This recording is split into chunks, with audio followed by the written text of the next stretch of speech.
শিক্ষকদের অভিভাবকের আগমন, বিশ্ব শিক্ষক দিবসের প্রধান অতিথির আগমন, গণতন্ত্রের শিপাশালার আগমন, বাংলার মানুষের আশা আকাঙ্ক্ষার প্রতীকের আগমন, আজকের অনুষ্ঠানের প্রধান অতিথির আগমন।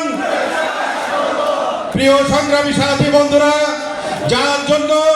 যার দুটি কথা শোনার জন্য আপনারা সেই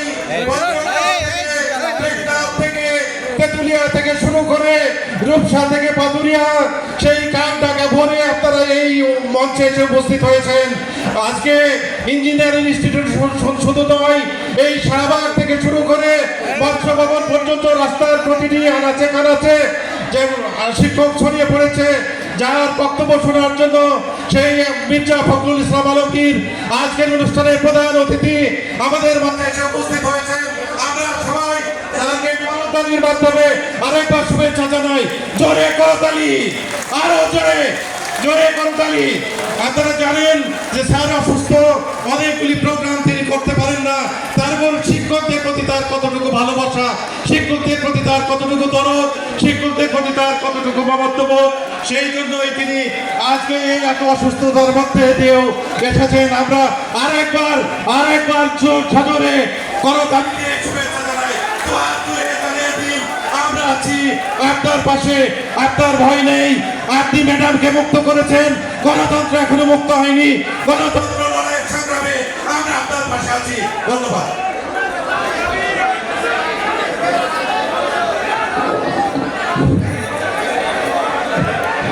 ধন্যবাদ।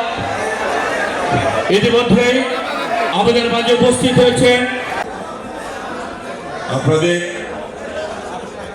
এই সমস্যাগুলো নিয়ে আমি বহু আগে থেকে সেলিম ভূঁইয়ার সঙ্গে আমার আলোচনা হয়, কথাবার্তা হয়। আমরা যখন 2091 সালে সরকারে অথবা 2001 সালে যখন সরকারে আসি, সেই সময় আমরা অনেকগুলো বিষয় নিয়ে আমাদের নেত্রী দেশনেত্রী বেগম খালেদা জিয়ার সঙ্গে আলোচনা করেছি এবং তিনি, আপনারা সবাই জানেন, তিনি অনেকগুলোই কাজ আপনাদের পক্ষে করে দেওয়া তার পক্ষে সম্ভব হয়েছে। এই জন্য তিনি সবসময় জাতির ইতিহাসে শিক্ষার বিকাশের ক্ষেত্রে, বিশেষ করে নারী শিক্ষার বিকাশের ক্ষেত্রে তার অবদান অনস্বীকার্য। আপনারা কেন দাঁড়ায় আছেন? এখানে ব্যারিয়ার সৃষ্টি করতেছেন কেন? বন্ধুগণ, সরে যান, দুইটা একটা করেন। আজকে আপনাদের এই সমাবেশ এমন একটা সময় অনুষ্ঠিত হচ্ছে যখন দেশে একটা ট্রানজিশন হচ্ছে, একটা পরিবর্তন হচ্ছে। আপনারা সবাই জানেন যে একটা ছাত্র জনতার অভ্যুত্থানের মধ্য দিয়ে অনেক ত্যাগ তিতিক্ষার বিনিময়ে আমাদের অনেক সন্তানদের রক্তের বিনিময়ে, ভাইদের রক্তের বিনিময়ে, শ্রমিক ভাইদের রক্তের বিনিময়ে, কৃষক ভাইদের রক্তের বিনিময়ে আমরা একটা ভয়ঙ্কর ফ্যাসিবাদকে সরাতে পেরেছি। এটা হচ্ছে একটা সাময়িক একটা বিজয় অর্জন করেছি, কিন্তু এই বিজয়কে যদি আমরা ধরে রাখতে না পারি এবং যে কারণে আমাদের ছেলেরা প্রাণ দিয়েছে, আমাদের ভাইয়েরা প্রাণ দিয়েছে, সেই কারণটাকে উপলব্ধি করে যদি আমি বাস্তবায়িত করতে না পারি, তাহলে সবই ব্যর্থ হয়ে যাবে। প্রিয় বন্ধুগণ, এই সময়টা খুবই একটা গুরুত্বপূর্ণ সময় জাতির জীবনে। আপনারা সবসময় কথাটা মনে রাখার চেষ্টা করবেন, যেহেতু আপনারা শিক্ষক, আপনারা জাতি গঠন করবার কারিগর বলা হয় আপনাদেরকে, তাই না? সেই জন্য আপনারা গর্ববোধ করেন, আমরাও গর্ববোধ করি। আমার পারিবারিকভাবে আমরা শিক্ষক করি। আমার বাবা শিক্ষকতা দিয়ে জীবন শুরু করেছিলেন, আমি শিক্ষকতা দিয়ে জীবন শুরু করেছি। আমার বড় বোন শিক্ষকতা দিয়ে রিটায়ার করেছেন, আমার ছোট বোন সেও শিক্ষকতা করেছে। অর্থাৎ আমরা আমাদের পরিবারের 90% মানুষ আমরা শিক্ষকতার সাথে জড়িত। আমরা আপনাদের সমস্যাগুলোকে উপলব্ধি করি, বুঝি, এবং সেই জন্যে আপনাদের হয়ে কথা বলতে আমি একটু দ্বিধা করি না। কারণ আমি বিশ্বাস করি যে দেশে শিক্ষাকে সঠিকভাবে নির্ধারণ না করা যাবে, তাকে স্ট্রাকচারের মধ্যে না আনা যাবে, কাঠামোর মধ্যে না আনা যাবে, সে জাতির সহজে কোনো উন্নয়ন হবে না। দুর্ভাগ্য আমাদের 53 বছর পার হয়েছে, সবচেয়ে দুর্বল জায়গা যদি কোনোটা থাকে সেটা আমাদের শিক্ষা ব্যবস্থা।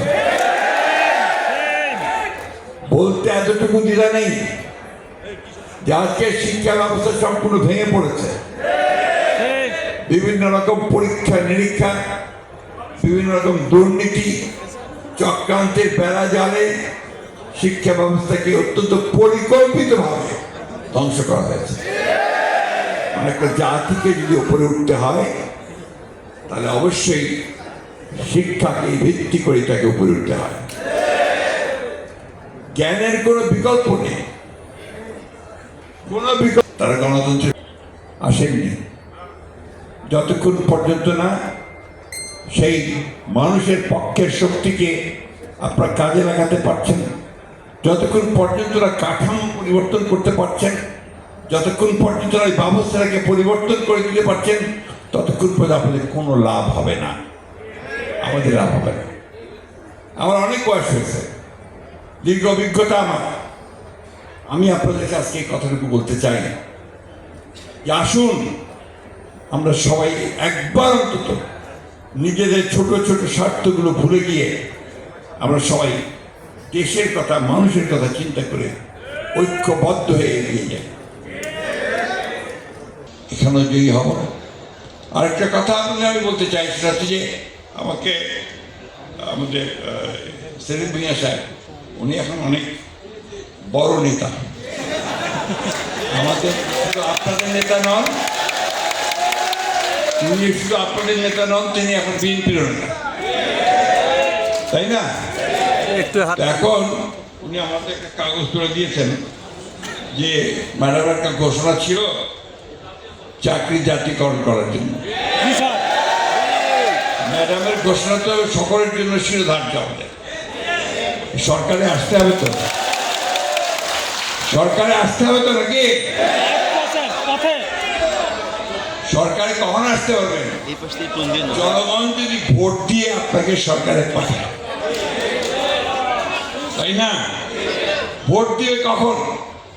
যখন আপনি জনগণের কাছে প্রমাণিত হবেন যে আপনি যোগ্য এবং আপনি আগামী 5 বছর তাদেরকে সুষ্ঠুভাবে তার সেবা করবেন, তার কাজ করতে পারবেন, তাই না? কিন্তু সবখানে আমরা সেই সব শুনতে পাচ্ছি, পত্র পত্রিকায় বাইরে বিভিন্নভাবে সমালোচনা হচ্ছে না? এই সমালোচনা যেন না হয় তার কাজ করতে হবে। আমরা চাই না, আজকে আমি বলেছি যে যারা এই দুর্নীতি করে, যারা চাঁদাবাজি করে, জমি দখল করে, এরা বিএনপির লোক নয়, এরা দুর্বৃত্ত। আমরা দল থেকেও কিছু লোকের বিরুদ্ধে চেয়ারম্যান সাহেব ব্যবস্থা নিয়েছেন, তাই না?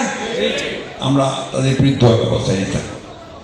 আরেকটা কথা বলি না, এটা আমার নিজের কথা, দলের কথা না। পরে কি হলো? আমি বলছি এই পর্যন্ত তো হলো, হাসিনা পলাই গেছে, এটা হলো না? পার্লামেন্ট ভেঙে গেল, এটা হলো না? ম্যাডাম বের হলো, এটা হলো না? বাকি কাজটা এখন আমাদেরকে করতে হবে, তার জন্য কাজ করতে হবে। দরকার হলে আবার রাজপথে নামতে হবে, দরকার হলে আবার বুকে রক্ত দিতে হবে, কিন্তু সবাইকে সঙ্গে নিয়ে জাতীয় ঐক্য সৃষ্টি করে আমরা সত্যিকার অর্থে এই দেশে প্রেসিডেন্ট জিয়া রহমান সাহেবের যে স্বপ্ন, সেই স্বপ্নকে আমরা বাস্তবায়িত করবো, ম্যাডামের স্বপ্নকে বাস্তবায়িত করবো, তারেক রহমানের সাহেবের স্বপ্নকে বাস্তবায়িত করবো। সকলকে ধন্যবাদ। আসসালামু আলাইকুম, খুদা হাফেজ। বাংলাদেশ জিন্দাবাদ, শিক্ষক সমাজ জিন্দাবাদ।